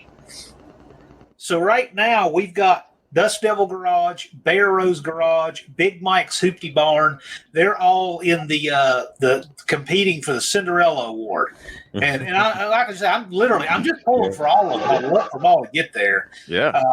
I'm hoping our friend, Unfinished Project, who pretends to be, he's sort of anonymous, he's sort of not. He's yeah. We're hoping Unfinished Project will throw his hat in the ring. He put out a video today. He's got a cool old Dodge. It looks like about an 83, 4.5, something like that. It's a step side. Unfinished Project's got a channel? He does. He lurks in the background. He's sort of anonymous, right? But anyway, he's hanging out, and I'm really hoping he throws his hat in the ring. He's actually a really smart guy, but he so rarely ever posts like texts that you don't know that. He kind of all he does is throw up the names of cars. He does. I like it. But when he makes a post, like a telling us something like dialogue, he's very intelligent. But he's so rarely. You know what? When I jumped in here, Unfinished Project put up Knuckle Duster, and I'm like, yes, right. I made it. There you go. You made it. It'll be If unfinished project, put the name of your car up there. Knuckle Dust, right? I do like the name of the project. I think that's awesome. I would love for him to jump into this thing. We'd love to meet him. It'd be really cool. So we'll see. Definitely. Brian, do you have anybody that you know is going to this event that you want to call out? Or is it an open call out to whoever wants a piece of the Knuckle Duster? Well, right now I have a call out that's out, but we're not discussing it. But I also, from John Wilburn's event, I put a call out to anybody who's building a car from where I'm at. We'll run. I'll run you. And if you want to do it for some money, I'll run you for some money, because I know what I'm going to go through and I know what that person is going to go through. So, we're going to try. We're going to try to get as much track time as we can. All right, let's put some ground rules on this, because this is interesting stuff. I love this. Okay, so it's got to be somebody else in the Cinderella class, right? It's got to be somebody else who needs subscribers. And it's also got to be some, let's see, on the car, let's say it's got to be, clearly can't have an engine. So what are we talking about? It's got to be a car that has no installed drivetrain. Yeah. Okay, so no installed drivetrain, and they need to get the subscribers. Yep. And that's who you want to do a call out with, right? Mm-hmm. That's great. Drivetrain, and they need to get... Tall John in the house. Yep. What up? Drivetrain, and they need to get... Kill your YouTube browser, Tall John. YouTube off. And then I got to adjust the volume on your mic as soon as we get that. Kill that browser, and we'll get you on in a second. So let's go back. Every time. I go right to StreamYard, and I haven't had that problem yet. I know it's coming. I know one of these days you're going to do it eventually. Oh, yeah. I've done it before. Everybody does it. Everybody does. There we go. Because like you said, most of these things I do straight from StreamYard. Bear Rose Garage. I want to have you on one of my live streams. That's a cool cat. You some subs. He's a cool cat. I like him. Subs. I really like, and the fact that you said my channel name twice in that one video of yours. Yeah, you're welcome to come on any of my lives anytime. Hit me up on Facebook. We are working on how we're going to do this. We don't know exactly, but Bear Rose Garage has given Dallas and I authority to come up with a way to give away his 72 Ranchero. And he's willing to bring it there. And we got to figure out some cool way to get that in the hands of someone who will build it. So we got to figure that out. Again, it's one of those details, but Bear Rose Garage is wanting to do it, and we love it. Preferably someone who wants to start a YouTube channel with that project. Yeah, they do, but we're talking about angles to make this work that it gets in the most deserving hands, that kind of thing. Yeah. So, but we'll talk about it. We'll have a little powwow about it, figure it out. But I'm thrilled to support. I had another channel reach out to me, a good sized channel. Again, if they're not registered yet, I'm respecting their privacy if they're still working back channels and whatnot. But I had a good sized channel reach out to me and said, "Hey man, our channel, we like to pull cars out of the woods and do stuff, and we'd like to build one and give it away there." So we've got at least one and maybe another car so far that people want to give away at the event. Well, here we go. As far as Bear Rose Garage, like say he gives that car away to somebody, if you need a place to store it until they can come get it, they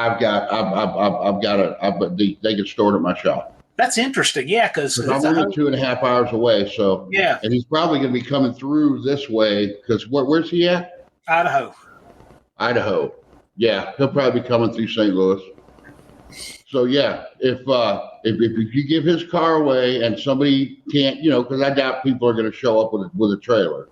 Bear Rose Garage, you'll show up on the back of a Greyhound bus. Tall John resembles that remark. But yeah, you can store it here. And the person can come get it, and I'm willing to help out with anything like that. That's a great great idea. I gotta say, Dust Devil Garage Brian here was definitely one of my very first and most enthusiastic supporters for this whole event. Sure. And big thanks to him, because you got to have people that hit the ground running and are just all behind it, and he has been ever since and still is, and I really do appreciate that.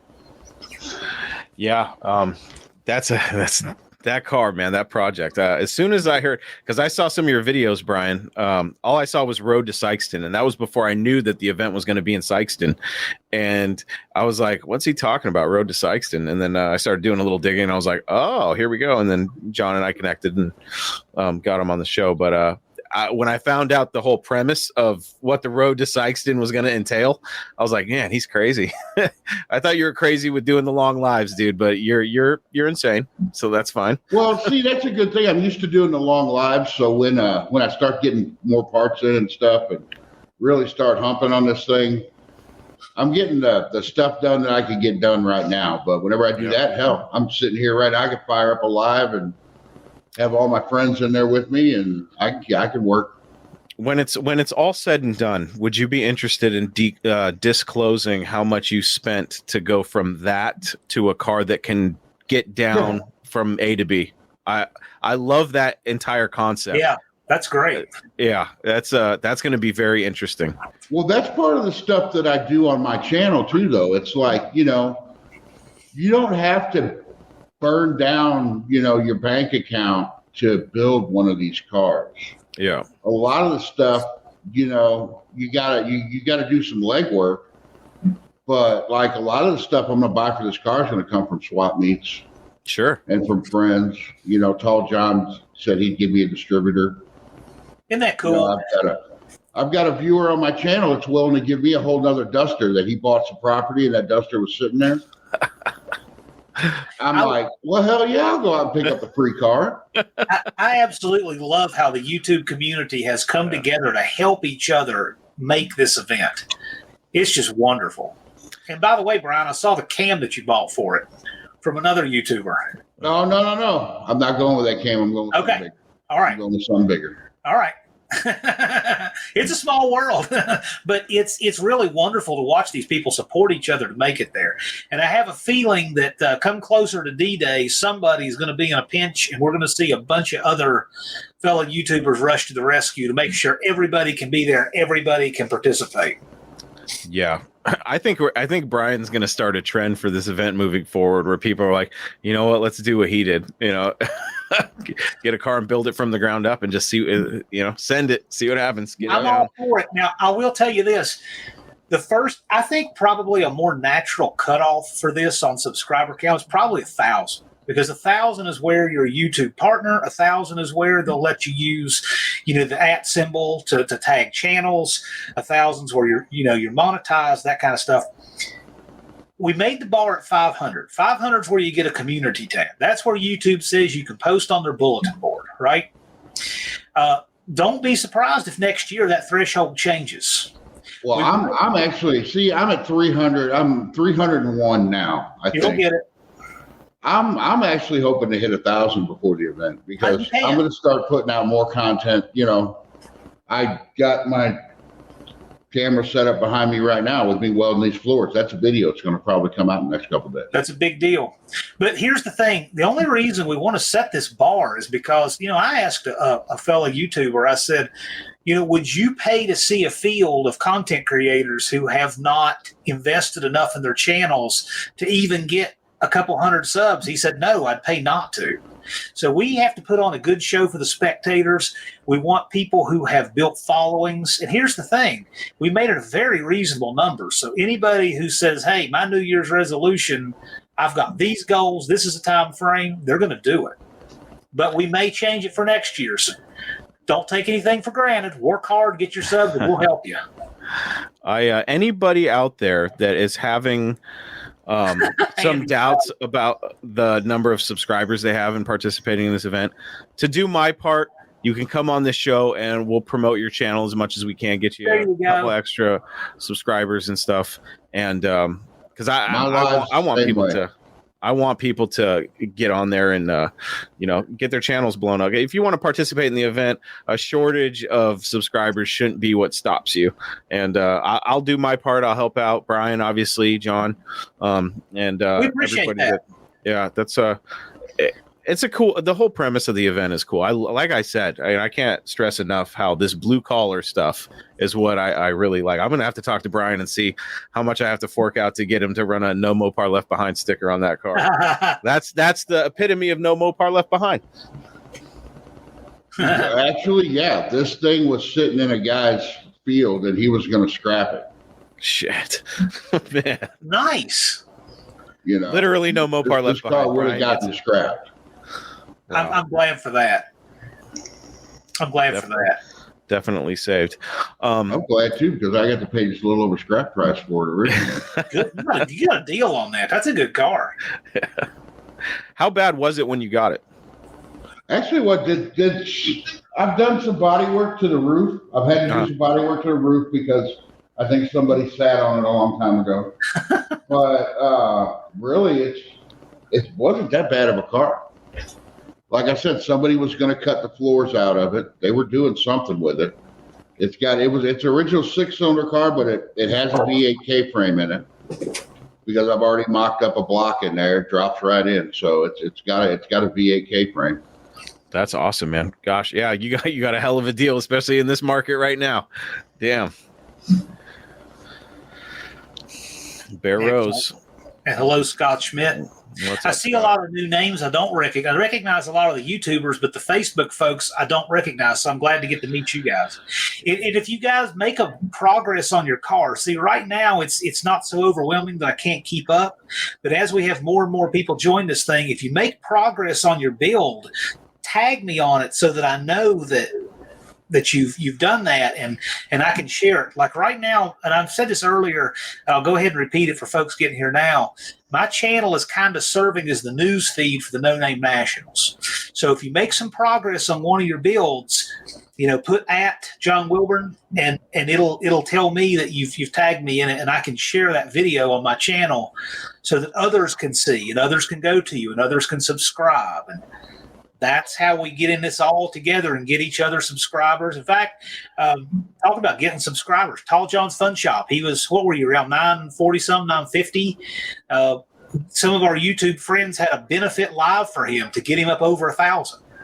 So that's awesome. This happens. This works. And I'm pretty sure that when Brinker's knocking on the door of 500, they're going to do something for him, some kind of party on YouTube to push him over the top. You know what I was thinking about, and I guess I'll announce it here. I was actually thinking about picking up 2 extra tickets to the event. And when I hit 500, I'm going to have a live, and everybody in that live, I'm going to go through and we're going to pick a winner and get 2 tickets to this event. Cool. That's awesome. Cool. Yeah, this event's going to be a lot of fun. Brian, I'm definitely going to be following that build, dude. I'm rooting for you. I can't wait. That's going to be a huge victory, man. I can't imagine what it's going to feel like when you cross that line. You know what you need to do, Chris? Here's what you need to do. You're going to the event, right? I'm going to do my best to make it, yes. Okay, if you go to the event, come into St. Louis, fly into St. Louis, you can ride down with me to the event. All right. Done deal. The knuckle duster, dude. Yeah. Hey, so ask Tall John. Tall John's got a pretty cool thing that he wants to do at the event already, too. Tall John, what do you got planned? I don't know. What do I got planned? Well, Tall John he may have the biggest vehicle event. Oh, really? We got a tour bus we might bring down there. Oh, really? Yeah, and if John lets me, we might just see what it'll do in the 8th mile. Oh, that would be fun. Is there room in the... It makes a sharp turn. It's made to drive, so it'll make a tight turn. No, but is there room between the beams and the water box? Well, it doesn't matter. As heavy as that is, you think it's going to smoke the tires? Well, if Tall John built it, it will. It's got over 1,200 foot-pounds of torque. It might do it. If you got a bus to do a burnout, you know how incredibly cool that would be. Man, Yeah, I don't know that I'd be afraid to break something. Too expensive. Yeah, right. You don't want Yeah, those are a little bit expensive. Yeah, it just depends on whether it's out doing something or not. And if it's Right. not, it's coming down, cool. coming out, That's so coming cool. whatever. So That's we'll so bring cool. it, and there'll be plenty of room and plenty of food and plenty of whatever if we get down there with that. awesome, man. I'm expecting this event to be more of a party than anything. Just everybody having a great time, meeting each other, and it's going to be a lot of fun. I'm excited. Brian, definitely keep me posted on your project. When's the next live you're going to do? I was thinking about doing one tomorrow, but Okay. I'm not sure. Okay. Everybody's doing with this event going on. Everybody's popping up lives everywhere. It's hard to find a place to get in, Yeah. because I don't want to walk on anybody, You can walk on me all you want. Because guess what? You're going to go 9 hours. I'm going to go a couple. Brian, for what it's worth, if people are doing lives to discuss this No Name Nationals, I'm happy to share them and plug them or whatever to help. I really Well, you know how I like to do the lives anyway. That was my plan. I was going to do a YouTube short, a video, and a live every week, all the way up until it's done. And now you add at least a week on or a month onto that or something. I don't know. Awesome. I'm You only gave me about a chance 38 weeks. Are we 37, 38 weeks? Something like that. Something pretty close. You just gave me a chance to make my car faster. That's all. So the 222 days is where we're at. No, we've tacked on about 35 more. The new date is tomorrow, and we're going to have a live at 3 p.m. Eastern on my channel with Dallas Brown, and we're going to discuss the date change and why it had to, and we'll just address it there. But we had of all the options, we took the best one under the circumstance, and we have had to move the date. We're moving it back just a little bit, moving it back a few weeks. Dallas and I will discuss, but the event is on. It is a go. Okay, I got to check the calendar and make sure I'm good for that. But I'm reasonably sure we'll figure it out. Before we get out of here, because I got to put my kid to bed here in a minute, but I saw this question. I thought it would be fun for John to answer.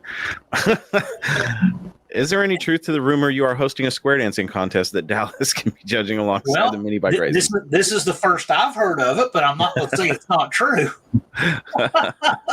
Anything's possible. We're going to have a lot of fun there. Hey, Mopar Den don't talk out of turn. He knows something's going on. He knows. Yeah. It's funny coming from Mopar Den. Now people will really believe that because he's a very straight laced People showed up in square dancing outfits like, hey, we're ready to go. Are you going to make a Facebook page for the event? You know what? I'm not a Facebook guy, but Dallas is going to give a Facebook presence together. That's Dallas's bailiwick. So, because I was saying it'd be a good idea to post up who's going to be there. Yeah, and we're going to continue to do that. We're going to have videos regularly announcing new registrations. You're going to be sharing all the videos from the other channels. Yeah, so the entrant list right now is really good, and it continues to grow. I probably, when I check my email, I will probably have new registrations waiting for me. The response is pretty incredible, and it's amazing because I have the registration site paused for 24 to 48 hours waiting on this, and people are still registering because they had browser tabs open from before. It's amazing how many people are doing this. I wasn't prepared for the rush of. This is going to be kind of a big deal, I think. Yeah, it really is. I love the response. It's been wonderful, and even better than that. I mean, we like it promoting events. We as much as we like that, what's even better is watching this community come together. That's even better. Sure. I mean, it's to look at the excitement on David Vizard's face. I mean, there is. That's somebody I can't wait to meet. Oh, I can't wait to meet him. David Vizard has a Winston Cup car, like a 700 some horsepower W9 headed small block Mopar Intrepid Cup car, and cool. And there's a chance he'll be bringing that and entering that. So, I mean, the stuff that people have told me they're going to do and they're working on, they're just waiting on getting it together to release it, make their videos, is incredible. If I had to close registration this minute, I could have a great event with who we already have. So this thing just continues to grow, and it's just cooler and cooler and cooler. Awesome. On that note, John, where does everybody have to go to sign up for this event and get registered? We will have the registration page open no later than right after our live at 3 p.m. tomorrow. The place to go is nonamenationals.com.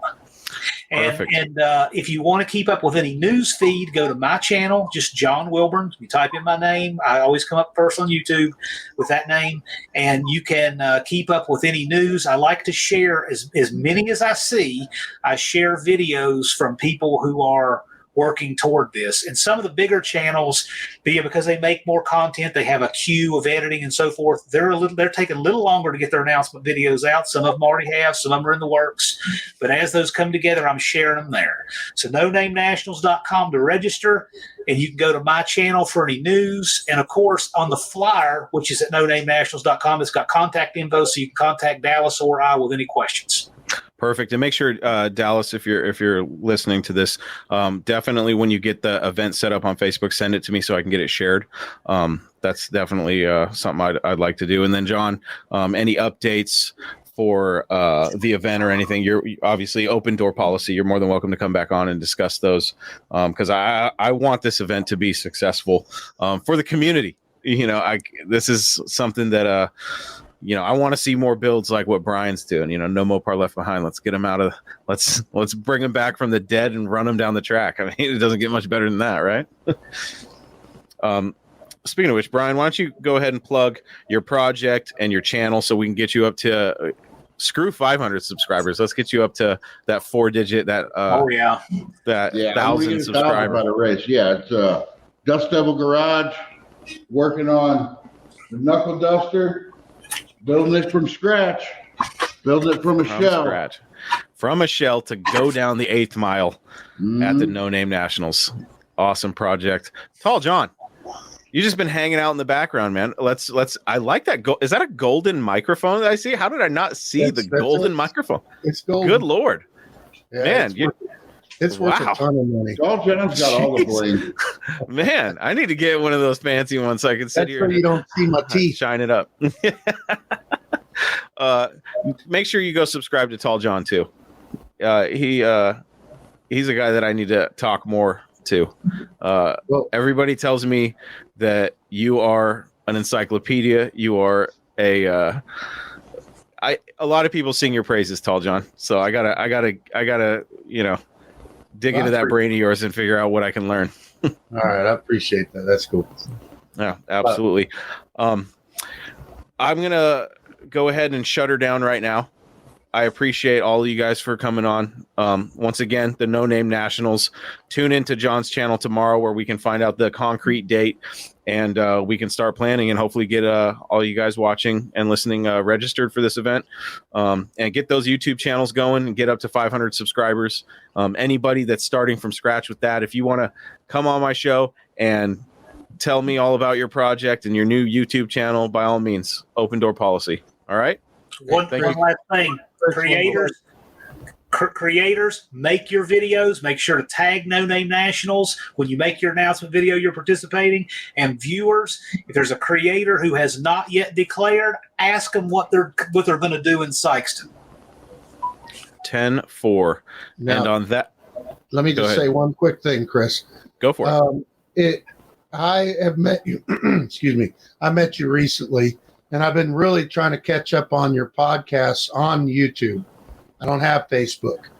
Okay. And your shows are great. So anybody that likes to hear Mopar talk, get on to Talking Mopars, because these shows are great. Great voice, great content, incredible. Yes. I listen to them in my car. I Bluetooth it off my phone to the car, and I'm enjoying the heck out of them. So, man, thanks, man. I appreciate that. It's incredible. It's great. The stories are great. It's just fun to listen to. Definitely. We're gonna get you on an episode. I know you got some stories. Oh yeah. We're gonna mine all those stories out of Tall John. We're gonna hear them all. All right. Well, and do Dust Devil Garage too. You got to love the guy. Absolutely. Yeah, I got to get Brian on. I got to pick his brain because there's a lot about Brian that, I mean, we're friends, but I know that he's got a whole history with Mopars. I love digging in. I didn't even get to dig into John's history with Mopars. So, John, you're going to definitely have to come back.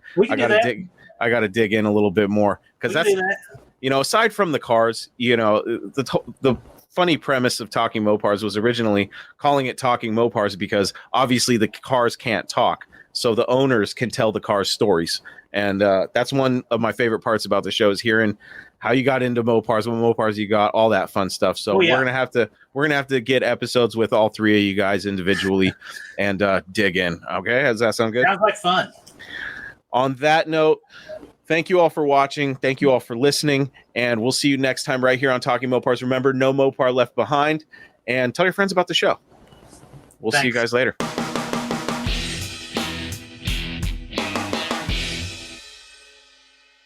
I have to ask you guys a question. Is your Mopar protected? Whether it's sitting outside in the elements or inside the safe confines of your man cave, it's important to keep your Mopar protected. That's why I'm excited to announce that I'm now affiliated with a company offering an amazing solution for vehicle protection. They have everything from basic indoor shields all the way to the top-of-the-line platinum shields, offering the very best protection to keep your vehicle safe both indoors and outdoors from elements like dust, water, snow, and even UV rays. Their products are guaranteed to fit and are backed by a great warranty. To find out more about my new affiliate, please visit TalkingMopars.com, click on the Affiliates tab, and follow the link to their website. If you need protection for your Mopar, don't worry, we got you covered.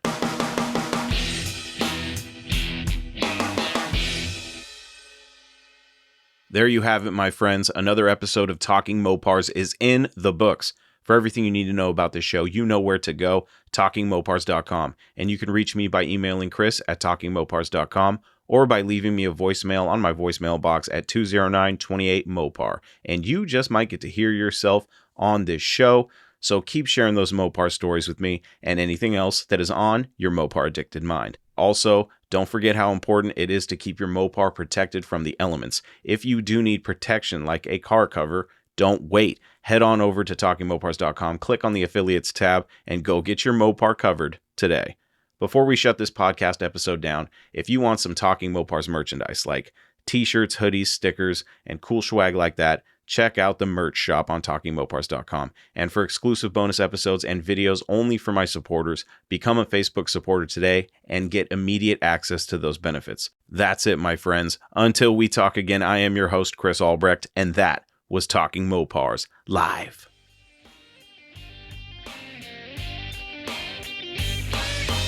Thank you for listening to Talking Mopars, your direct connection to all things Mopar. Until next time, remember, no Mopar left behind.